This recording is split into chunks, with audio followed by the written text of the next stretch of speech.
Okay, so this is Monday, September 9th. This is a short recap of the online class we just talked about. Here are the first four assignments that are available. I just want to talk about the what and the why. Am I still sharing? I am screen sharing. First day questionnaire was about cataloging interests that you have. You're going to pick all of your topics for your research writing. So I wanted to ask some questions at a bunch of different levels. What you write about is not as important as the practice of researching and how to write well. That's my job. But you might as well become an expert in something you care about that'll benefit you or is a passionate of yours, something passionate about. So future career information, anything like that, it was meant to stir. I should put that as a question. I'll do that next time. Next one, ambiguity in images, is how it introduces Aristotle's triangle about art, that there's the creator of art, there's the viewer of the art, and the art itself. So the example I've used is going to see a magician.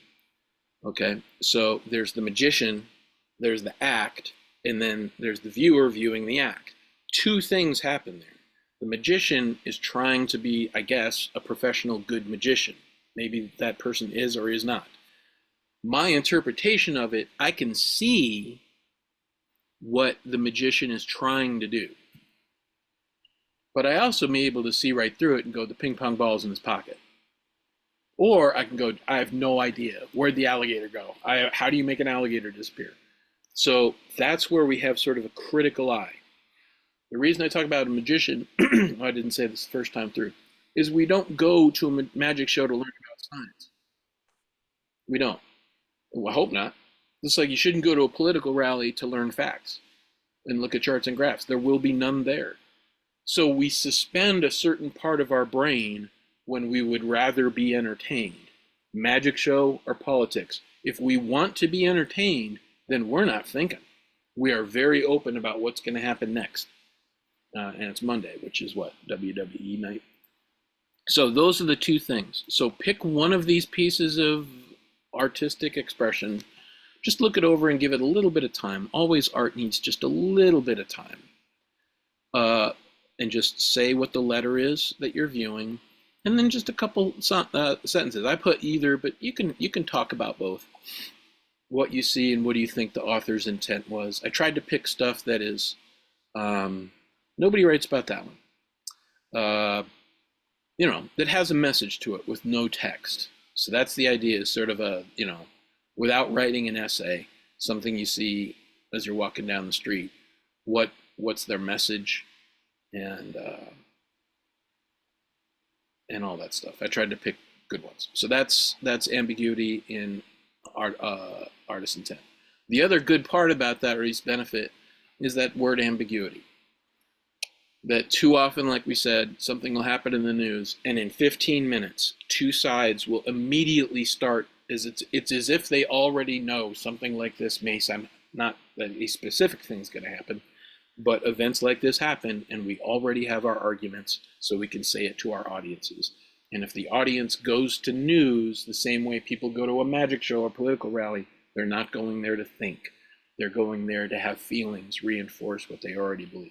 Second thing is a reaction to a poem called If, written by Rudyard Kipling, 1895. It's British. Oh, that was bad. My apologies. But it'll come up here in a second. I gave a link for the text, but I also gave two YouTube readings of it. One by Michael Caine, who, if you saw Dark Knight, he plays the butler, Alfred.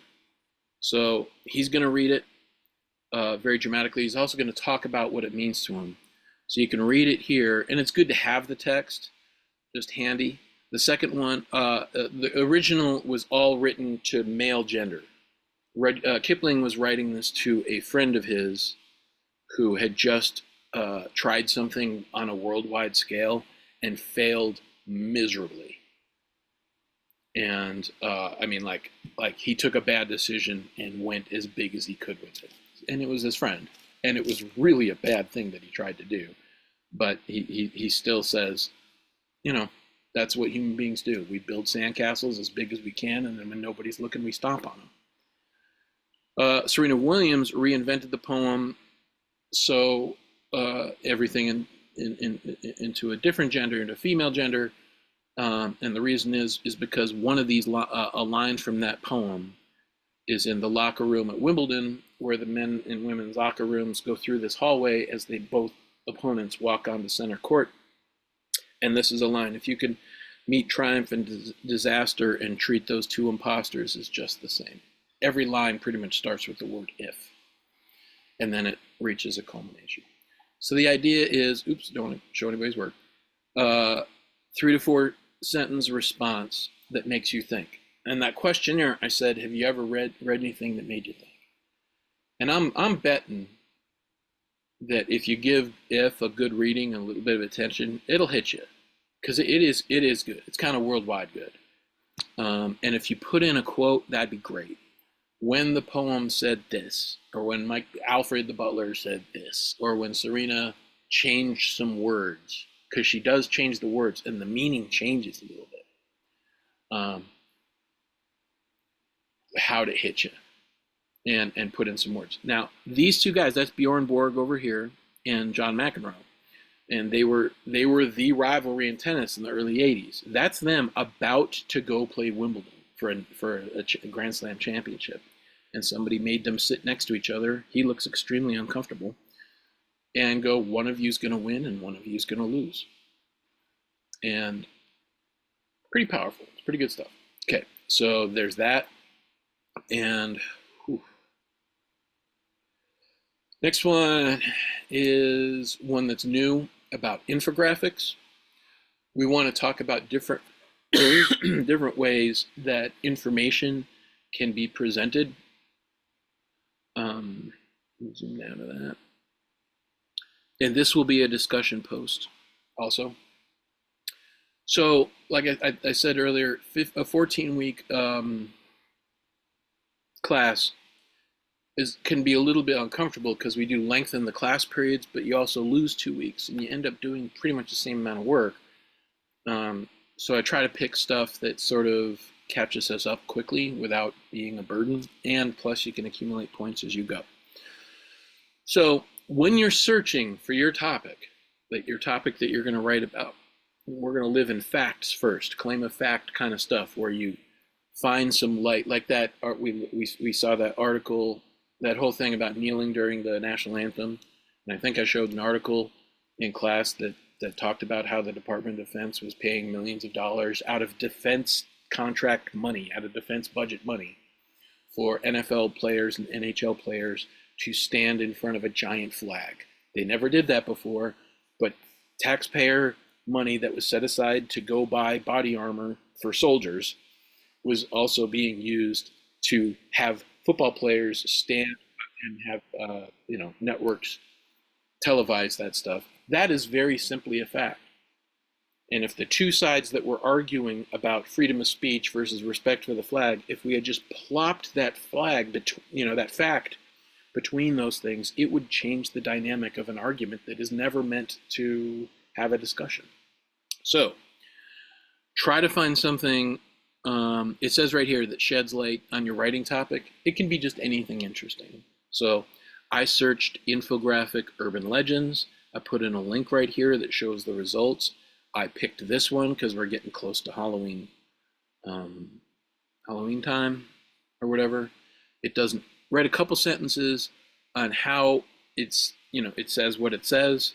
It doesn't have to be a direct hit on your subject thing. You could pick something wild or interesting if you want. And then 2 or 3 sentences on the infographic itself. Is it laid out well? Like, this is the scariest urban legends for each state. So the Wendigo is state number 23, wherever that is.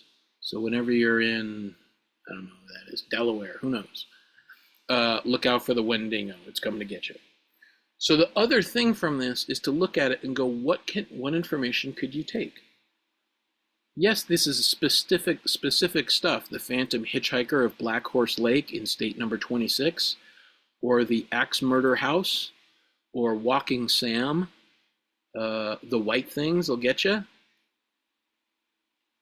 Radioactive hornets in Nebraska, right there, dead center. What's it about? That it's about irrational feelings about fear, the commonality of death, or what scary thing can happen. It plays upon a human characteristic. These are silly, but in a way, but everything has to hit somewhere kind of deeply with human beings. So, why do people watch pro wrestling? I got to point out this one, that Alabama's dead children's playground during the late night hours swings move by themselves as spirits of buried children come to play. That's a little lazy, because it's probably just the wind, obviously. I mean, whatever. So that, you don't have to distribute, but that's just a sample of stuff. Please start thinking about an area of information that would benefit you. So an area that you are passionate about. Stop sharing. Ooh, that's a little close.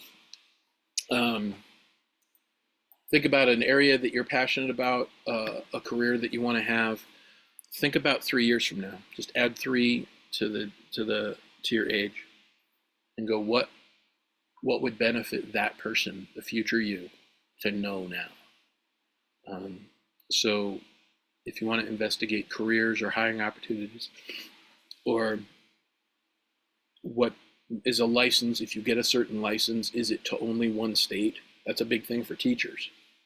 That state to state, you get an Ohio teaching license, Indiana may not care. There's a chart for reciprocity. Like California, teaching credentials can be transferred to any other 49 states. California does not accept anybody else's licensure, which is crazy. Nobody can come in, but everybody can leave, which is strange. So anyway, that. Okay? So keep in the back of your mind, you're picking your subjects. I'm rambling. I don't even know how much time this is on here. If you got any questions, email me. Appreciate you. Wednesday, we're going to practice hitting on a certain subject area. I will be posting this as soon as I can upload it.